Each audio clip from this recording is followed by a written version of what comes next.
Salut, c'est Hadès.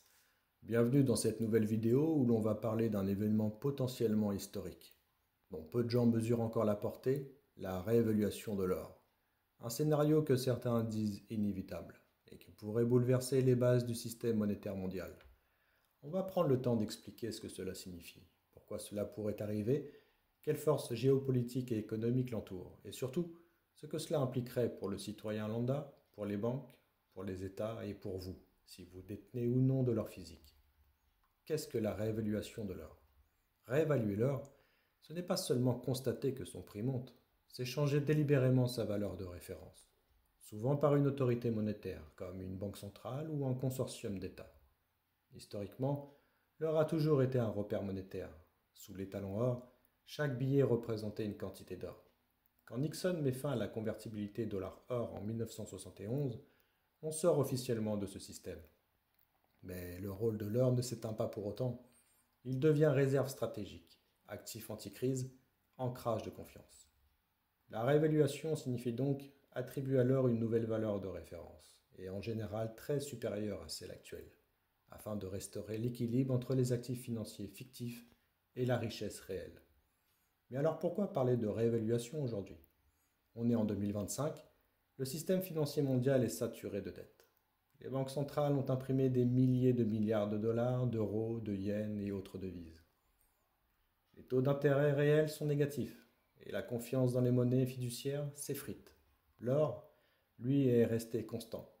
Une once reste une once, mais sa valeur en dollars, en euros ou en yuan est en train d'exploser. Ce n'est pas un hasard. Plusieurs signes convergent. La Banque centrale de Chine achète de l'or tous les mois. La BRI, la Banque des règlements internationaux, a mis fin à ses swaps d'or. Les règles de Bâle III en 2021 jusqu'en 2023 ont reclassé l'or physique comme actif tiers 1, au même rang que les bons du Trésor américain. Le COMEX montre une baisse constante des positions ouvertes papier, alors que la demande physique, elle, explose. Cela prépare, lentement mais sûrement, un terrain favorable à une réévaluation. Alors pourquoi réévaluer? Objectif, absorber la dette et restaurer la confiance. L'idée centrale, c'est que l'or pourrait servir à purger le système de sa dette. Imagine, le monde est endetté à hauteur de plus de 100 000 milliards de dollars. Si l'or était réévalué, mettons, à 15 000 dollars l'once, alors les réserves d'or des banques centrales deviennent soudain suffisantes pour garantir à 100% leur passif. L'hypothèse du grand reset, c'est une redéfinition des équilibres via une remontée du prix de l'or, décidée par le FMI ou le G20. Ce serait une forme de dévaluation déguisée pour ne pas dire la mort des monnaies. Personne ne l'annonce bien sûr, mais tout le monde comprend que les monnaies vaudraient désormais plus rien. Et que l'or, lui, serait désormais la nouvelle référence implicite. Alors, qui pousse à cette réévaluation? Et qui la craint? Il y a deux camps. Les pays stockeurs d'or, la Chine, la Russie, la Turquie, l'Inde, l'Iran, mais aussi les BRICS dans leur ensemble. Pour eux, la réévaluation leur permettrait de se libérer de la domination du dollar, de créer une nouvelle monnaie d'échange adossée à l'or ou à un panier de ressources, de monétiser leurs réserves en les réévaluant brutalement.